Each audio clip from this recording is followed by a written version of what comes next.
Meaning of portfolio. Portfolio is a bundle of securities. We should not invest all your money. We should not invest full money in one security or a single company. The purpose of modern portfolio theory is to benefit from diversification and risk reduction. When we combine two assets in a portfolio, the risk gets reduced. The extent of risk reduction depends upon the correlation.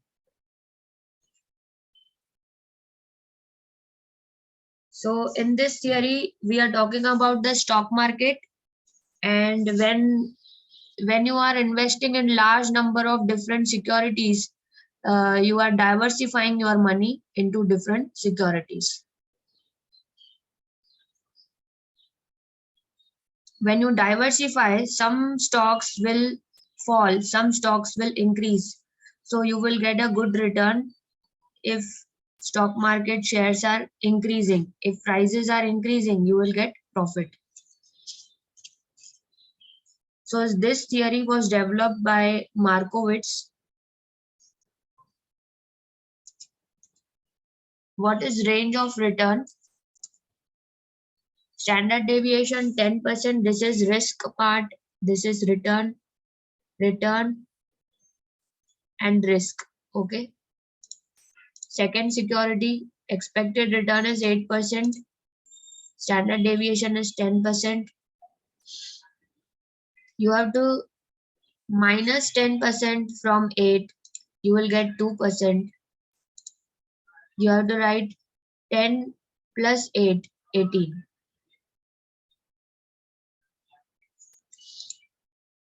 Range of return is 2% and 18%. So what is standard deviation? You have to deduct this amount from the expected return. Deviation from the mean return.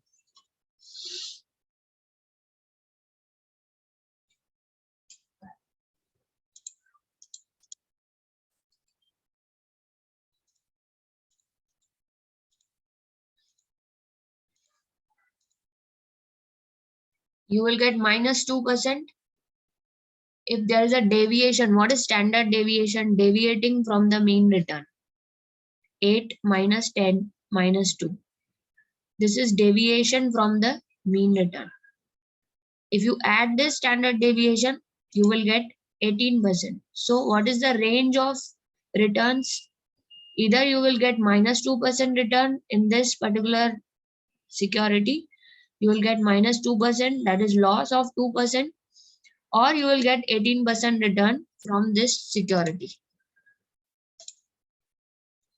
This is called as range of return.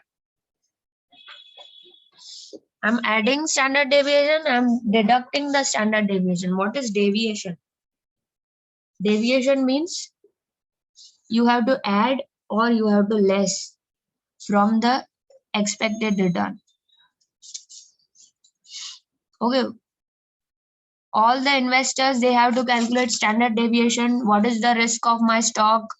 If I'm holding L&T stock, what is the risk of the stock? You have to calculate with standard deviation. After calculating standard deviation, what you have to do? You have to add and you have to less the same standard deviation which you have calculated to determine the range of return. So modern portfolio theory says that you have to first calculate the standard deviation and then add and less from the expected return, that is mean return. Now this mean return can be of 5 years or 10 years depending on the data. Average return, E of R, उसमें आपको add less करना है. So all individual investors, they are worried about the risk. They are worried about the risk part. Okay, what is the different type of risk they are facing? Risk of liquidity. They want to sell immediately, but they are unable to sell. They are unable to sell in the stock market. Okay. Market risk, price risk. They want to sell at a higher price, but they are not able to sell at higher price. They have to sell at lower price. So stock will not always be at a higher value. Stock values are never inflated. When you are selling, you will find the prices are falling. So based on the risk and return, we select the securities. आपको purchase किया है, आपने purchase करने के बाद आपको कितना इसमें डेविएशन दिखेगा, रिटर्न्स में कितना डेविएशन आपको दिखेगा, that is possible today to calculate. Earlier days अगर आप ट्रेडिशनल थियरी की बात करें तो सिर्फ रिटर्न्स के ऊपर फोकस करते थे. मॉडर्न पोर्टफोलियो थियरी क्या बोलती है कि आप सिर्फ रिटर्न्स मत देखो, you should also check the undervalued securities. You should also check which securities are overvalued. You have to purchase the undervalued securities and you have to sell overvalued securities. किसका unmute है, आप mute कर दो. Okay, मैंने कर दिया. So it is possible to calculate range of return. Investor can calculate the range of return just by adding the standard deviation and deducting the standard deviation from the expected mean return. He will come to know what type of returns he is going to get in the future. So these are the moments. Future moments will be either you will get a 2% loss or maximum you will get the return of 18%. So it is possible to calculate the range of return, and you can pick those stocks which are having good standard deviation, which are volatile stocks. People who are aggressive, dynamic, young, okay, and they are selecting the stocks which are quickly moving up and down, So constantly they are shifting their securities from one security to other security. On the exchange, they are doing trades, buying and selling. They are executing the trades and they are switching from one security to other security because they want good stocks, good moment in the stock, and they want to outperform the market. What returns index is giving, they want to beat index. They want to beat the Nifty. When you are beating the Nifty, your beta is greater than 1.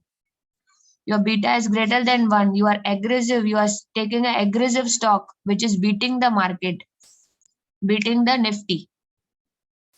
आपको Nifty से भी ज्यादा returns चाहिए तो आप ऐसे stocks को select करोगे. Selection of securities is on the basis of range of return. Range of return को देखकर भी हम लोग सिलेक्शन कर सकते हैं सिक्योरिटीज का. So many investors they have expectations that they want good returns from the stock market. So they can use this as a basis for decision making. For decision making, they can select range of return. On this basis, they can select security. Higher the risk, higher the return. You must be knowing this jargon. All the investors who are rational, they are constantly checking what is the risk I'm taking. Standard deviation इनको मालूम है पहले से ही. They constantly calculating the returns and constantly they are calculating the standard deviation. Once they know that they are taking too much risk, they are taking very high risk, they want similar returns. They want higher returns from the same stock.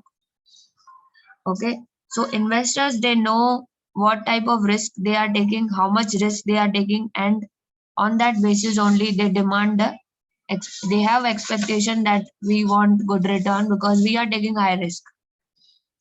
Okay, so now we start with first portfolio A and second portfolio B. We have to do add and less on the same circle. In the same circle, we have to add and less. Here you are getting 10 plus 8, 18, 10 minus 8, 2. And here you are getting 10 plus 12, 22, and 10 minus 12, you are getting minus 2. So which security is more volatile? This is the range of return. Range of return of first portfolio is 18% or 2%. And portfolio B is minus 2 or 22. Portfolio B is very volatile portfolio. Okay, the prices are fluctuating. Wide fluctuation you can see in the second portfolio. So based on the rate of return, you will decide which portfolio is very volatile, highly volatile. The return expectation is same from first and second portfolio, but the standard deviation is different. You will select which portfolio based on the character of investor. Investor अगर risk लेना चाहता है तो first portfolio उसके लिए नहीं है. Second portfolio is for the strong investor who can take risk. Okay, strong investor के लिए ये सेकंड पोर्टफोलियो अच्छा है, बी पोर्टफोलियो अच्छा है. But a person who is conservative, we don't want to take high risk, then he can go for first portfolio A. So this is analyst part. This is analysis. This is your opinion based on the risk. You have taken moment of equity market you have captured in standard deviation. So moments will be +8 or -8, +12 or -12 in the expected return. So when you achieve above average returns, this is the job of analyst to select a good stock for you based on the investor character of investor. Who is the investor? He is a conservative investor or he is an aggressive investor. Based on that, an analyst will select a security for you. Okay, so these theories are helping to take the decision for purchase of securities which are undervalued and having a good volatility in the profits. So sometimes you will get above average profit, sometimes you will get below average profits. That depends upon the standard deviation. Correlation will range between -1 and +1. Lower the correlation, greater is the risk reduction. Now, what is negative correlation stocks? When the stock X is going up, stock Y is going down. They are moving in the opposite direction. X is going up. X price, stock X is giving a very good price. It is increasing, but stock Y is moving opposite to the trend. So stock X is having upper trend and stock Y is having lower trend. That is -1, negative relation of the stock. -1 or any other digit. So we have to check the pattern or trend of the stock prices. Stock prices, when they are moving together, they will be having both the stocks will be having upward trend. When the stocks are falling, they will be having a negative trend, falling trend. So we have to check the trend of the stock, whether they are going together upside or whether they are having opposite correlation. So all investors, they can calculate the stocks which are having negative correlation and they can select those negative correlated stocks for their portfolio.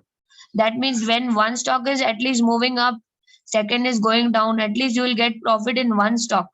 If you are taking both the stocks having same correlation, positive correlation, what will happen?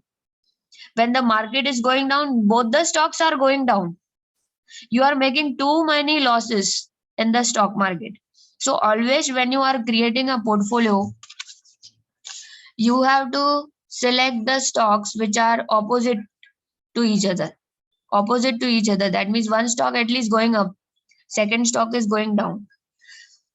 So correlation is useful for portfolio management.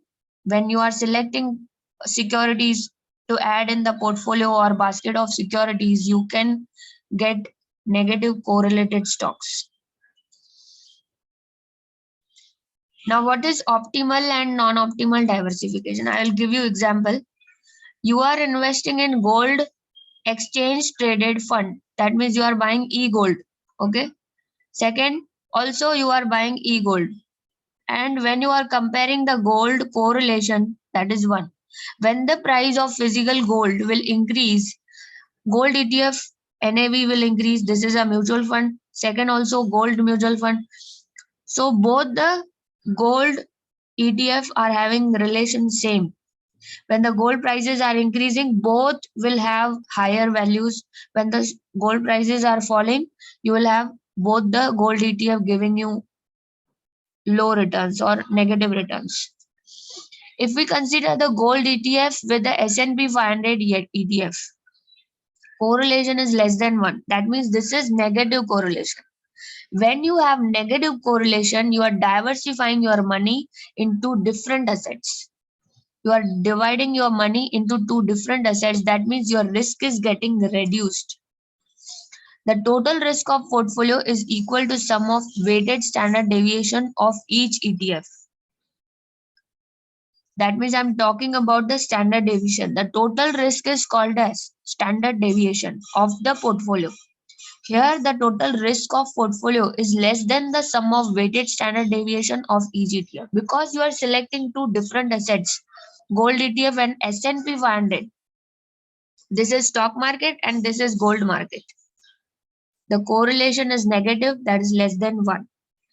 When you have negative correlation, the total risk gets reduced, and when the risk gets reduced, it is called as optimal diversification.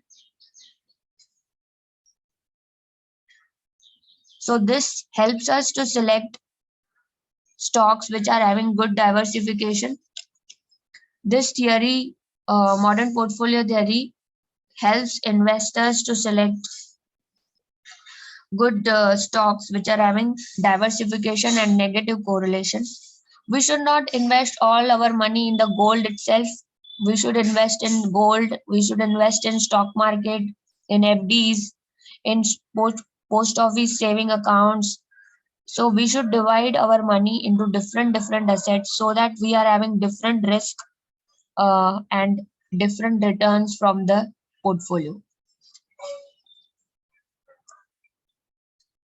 So all the specialist, analyst, equity analysts, they have interesting analysis part.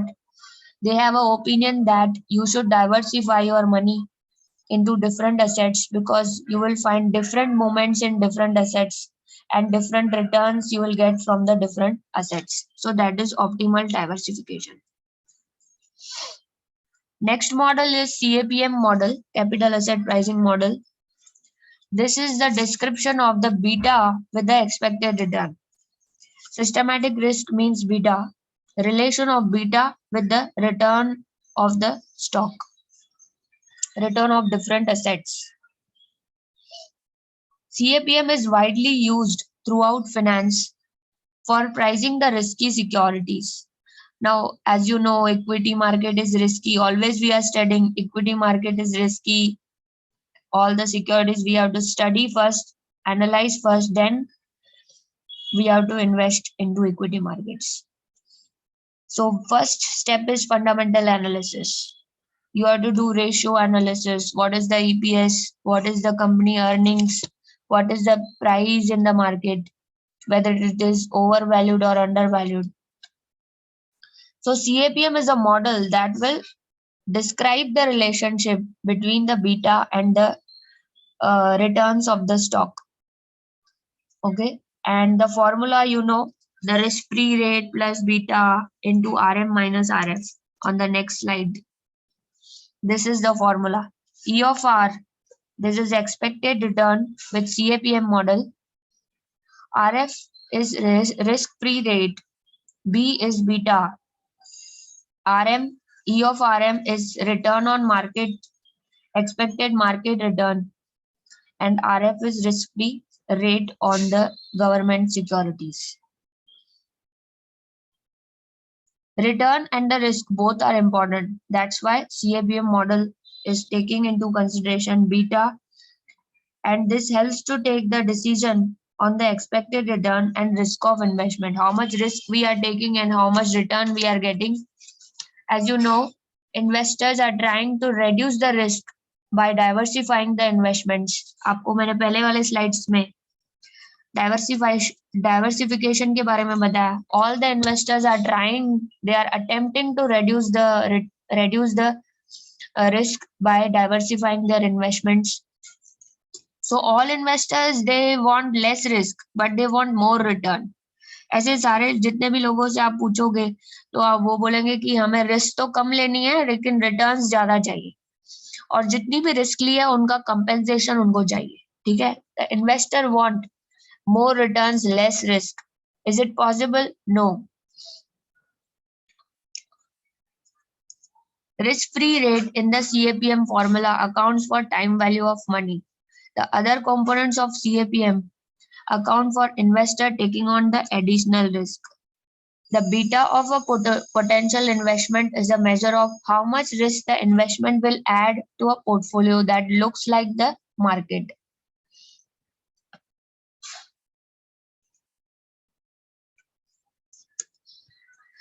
If beta is greater than 1, the stock is very risky compared to market. If beta is less than 1, if a stock is not riskier than the market. So beta greater than 1 is aggressive, beta less than 1 is conservative beta. Beta greater than 1 is risky, aggressive beta. Beta less than 1 is not risky.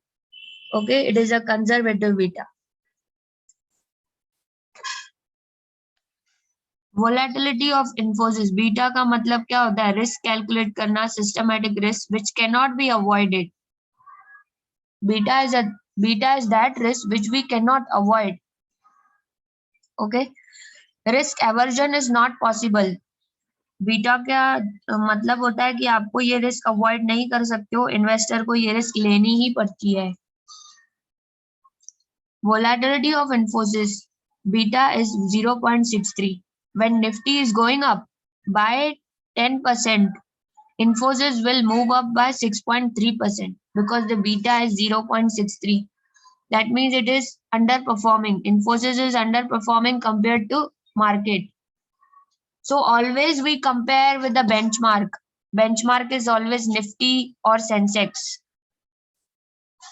When you are comparing yourself, you always compare with the first ranker.